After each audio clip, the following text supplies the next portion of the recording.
I'm hoping this can be constructive and have a conversation with you. I have the honor of representing an incredibly brave constituent and proud fellow Philadelphian, LaTanya Morrison. Her grandson, Ahmaud Butler, tragically died of a rare form of brain cancer at just 6 years old. Last year, she and her family marched 179 miles on foot from Philadelphia to Washington, D.C., to bring attention to the critical need for childhood cancer research funding. I met her right outside here on the Capitol steps and had a wonderful but also heartbreaking conversation with her, and have been working with her and her family since then. Specifically working with her on a proposal called the Ahmaud Butler Childhood Cancer Hope for a Cure Act, to make sure that no grandparent, parent, or loved one has to go through what she and her family experienced and continue to experience this day. That hole in her heart will never go away.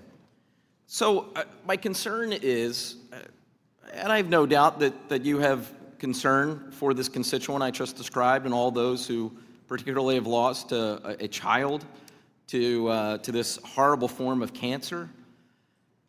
But at the same time, your administration, or you as secretary in this administration, are carrying out hundreds of millions of dollars in cuts to cancer research funding. So I was wondering if you could explain why you're doing that, and does that really get us anywhere closer to getting a cure that we all want to cure this horrible disease?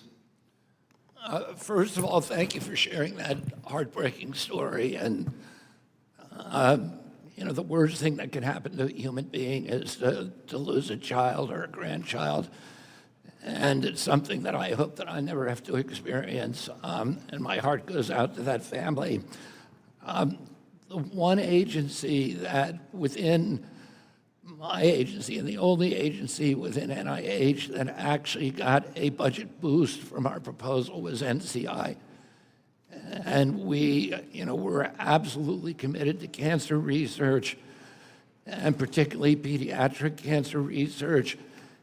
I invite you, Congressman, to call me to tell me if there are programs. Some of our programs were duplicative, so we've moved them around, and it looks like there was a cut, but I don't know of any major cancer studies that have been cut. I'm happy to talk to you about it. You reach out to me. If you could, after this, sorry, just because we're time limited, and I have under a minute now, so I appreciate that, and if our staffs could follow up, or you and I directly with one another after this, and I would just ask if I could get your pledge, not for me, but for my constituent, if I could get your pledge that you will work with me, my staff, the White House, to get the president to declare childhood cancer a national emergency, which would, as you know, help unleash additional resources and really focus the attention that we need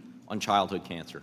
Yeah, in theory, I like the idea. Let's talk about the details. We've already done, the president already signed an executive order on pediatric cancers. I was there at the time. So I need, the devil's in the details, but in theory, I absolutely support that proposal, and I'm happy to work with you and your staff on it.